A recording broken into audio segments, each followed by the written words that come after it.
বিসমিল্লাহির রহমানির রহিম। অনেক দিন পর আজ আমি আরেকটি ইন্টারমিডিয়েটের ইংরেজি সেকেন্ড পার্ট প্রিপোজিশন নিয়ে আলোচনা করব।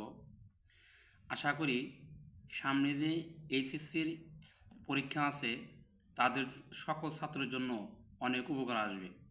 সবাই মনোযোগ দিয়ে ক্লাসটি করবেন। ফ্লাওয়ার্স ফুল, আর হয় দ্য এক্সেলেন্ট চমৎকার, গিফট মানে দান। গিফট কথা এসেছে গিফট থেকে। গিফট কথা ভার, এর নাম হচ্ছিল গিফট। ফ্লাওয়ার্স ফুল, আর হয় দ্য এক্সেলেন্ট চমৎকার, গিফট দান। কার দান? অফ নেচার, প্রকৃতির দান।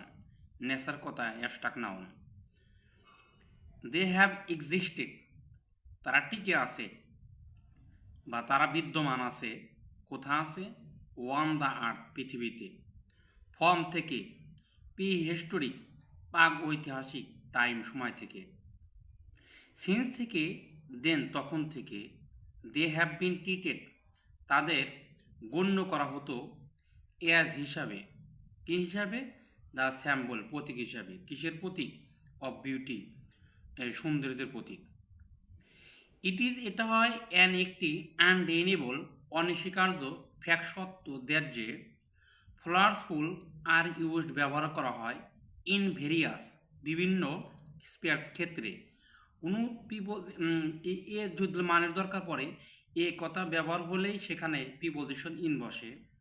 আর ইউজড, ব্যবহার করা হয় ইন ভেরিয়াস, বিভিন্ন স্পেয়ার্স মানে কি? ক্ষেত্রে। কোন ক্ষেত্রে? অফ আর লাইফ, আমাদের জীবনের ক্ষেত্রে। ইট ইজ ইউজড, এটা ব্যবহার করা হয় মোস্টলি, অধিকাংশ, এই ইন ডেকোরেশন, এই সাজানোর জন্য। পিপুল, লোকজন, from all wax of life, সর্বস্তরের লোকজন ইউজ, ব্যবহার করে ফ্লাওয়ার্স ফুল, ইউজুয়ালি, সচরাচর। On national occasion, on national occasion, যে জায়গায় অকেশন কথা লেখা থাকে সে জায়গায় প্রিপোজিশন অন হয় বিভিন্ন এই জাতীয় অনুষ্ঠানে, অ্যান্ড, এবং ইন ওয়েডিং, বিয়েতে। এভরিওয়ান, প্রত্যেকে, প্রিফার, পছন্দ করে ফ্লাওয়ার্স ফুল, ইন এক্সপ্রেসিং, প্রকাশ করার জন্য, দেয়ার, তাদের লাভ, ভালোবাসা, অ্যান্ড, এবং ডিভোশন মানে ভক্তি। আশা করি আপনারা সকলেই বুঝতে পেরেছেন।